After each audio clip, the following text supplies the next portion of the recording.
Welcome back to Crispy's Projects, and I'm finally back on the Corrado. Some of you regular viewers will actually have noticed, as a friend of mine quite rightly pointed out, I've become a bit of a train spotter.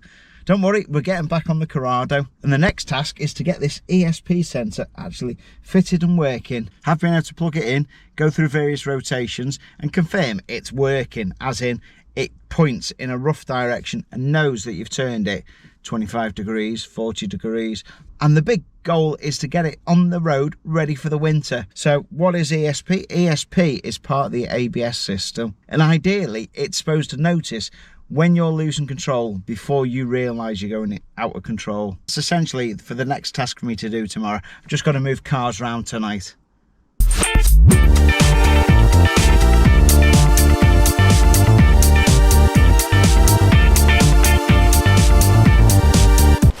Always keep loads and loads and loads. That little edge space is a lot bigger than that one. Now that is the one that switches off your indicators. You know when you go around the corner and you go click and your indicator stalk pops back, and that's all down to that little pin that sticks out.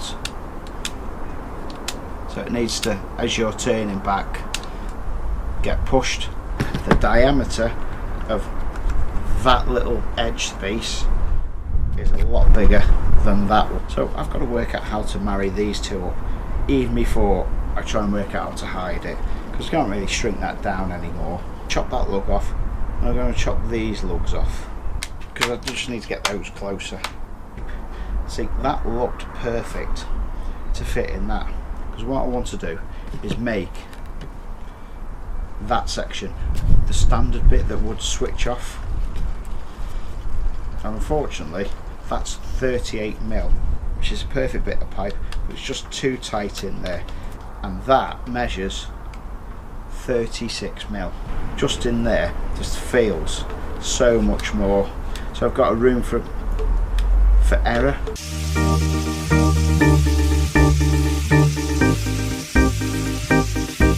I'm going to cut it too big. I can always shorten it down. At least it's a bit more workable. I'm happy with that.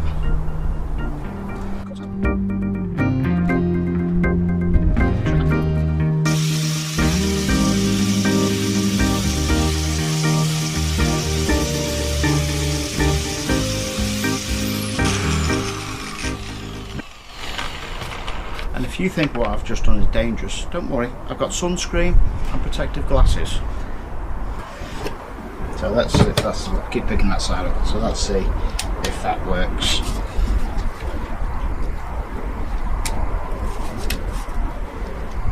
That feels like it would actually work and spin in there. So that's mimicking what's on the back of the steering wheel, which would normally stick out. Now this is the steering wheel I'm using at the moment, which is a nice little VW GT style steering wheel. So that bit fits in there, that would go through. All I've got to do is work out how to bond that in. So what I'm going to do, I'm going to tack my big bag of spares again. That's right, always keep loads and loads and loads of random bits. I'll do something with a slightly wider diameter. You know what, that fits nicely inside that. What's that? 40mm. So does that fit nicely in there? Yeah, that's a nice tight fit in. Oh yeah, it's a very tight fit in there. Do you know what? That's pretty much bang on. Do you know what? This is going to be easier than I thought. So that's working, that's knocking it off. Going around that way and then turn around the other way. Oh yeah, that seems to knock it off. Okay, so that goes centre there. That was to go in there. Now where I've gone completely wrong, just measuring it in my head, just trying to work out what's going on. Now the difference is between where that goes onto there, which always looked like it had enough room behind it, and actually mounting it behind it and putting it on. If I was to tighten that up, it would just squash down the ESP sensor, which is something we certainly don't want, because there's some very sensitive electronics in there that measures your angles. So where that bottoms out to where that bottoms out is probably, say probably, a very fuzzy measurements, 4.5mm difference. So that's how much this needs to move this way.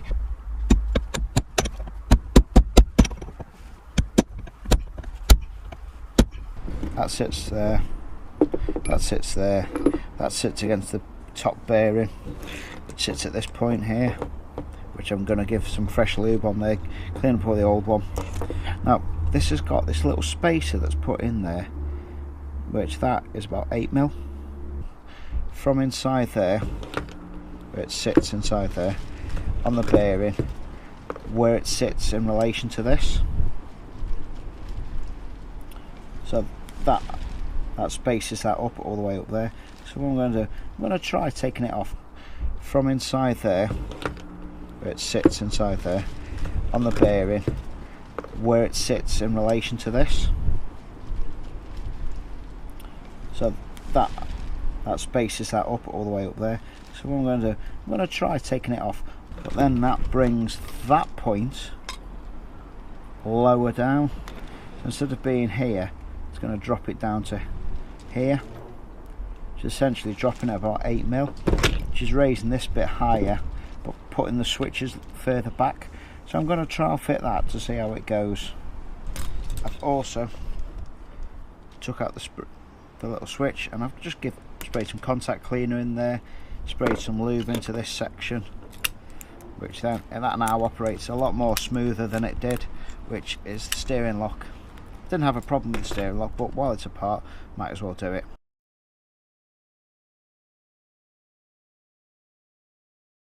Since I've been trying to work out how this goes together, I found there's just a little, I can get it to fit perfect on there and the steering wheel work.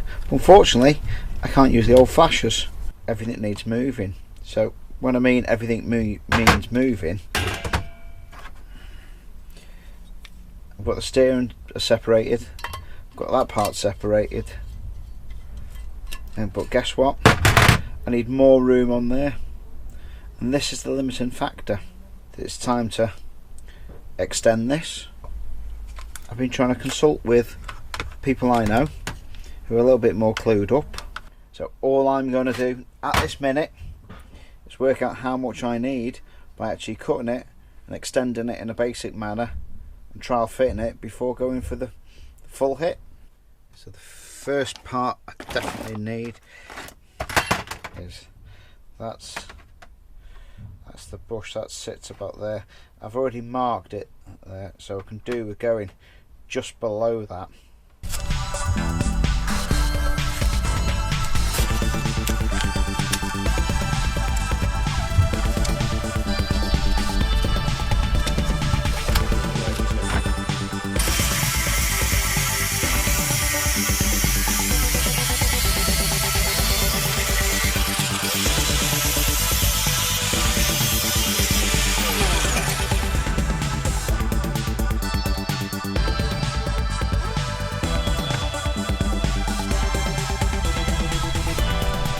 That's a reasonable sort of fitment.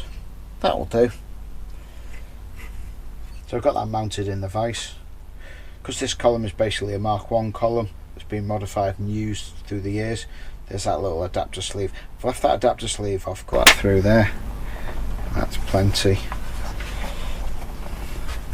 So I've got that wound all the way down because I know the top bit is visible through there. So that's plenty.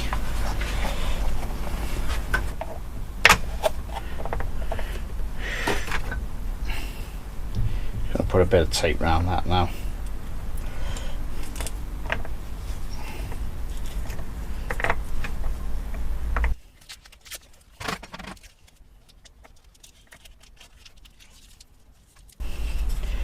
be able to mount that on the back. That should stay nice and snug. So all we've got to do is work out what sort of spacing we can do between there and there. Let's try and fit now. I'm going to make myself a little spacer. Trying to remember how this goes on.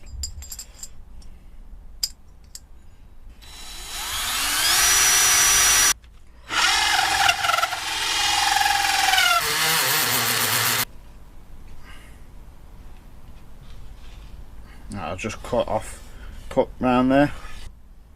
After a lot of measuring and messing around, I've come to the conclusion that is the size I need. So because I've had this as an interference fit on there, it won't go in or out easily. I can measure that right to the end now. And that's how much it needs.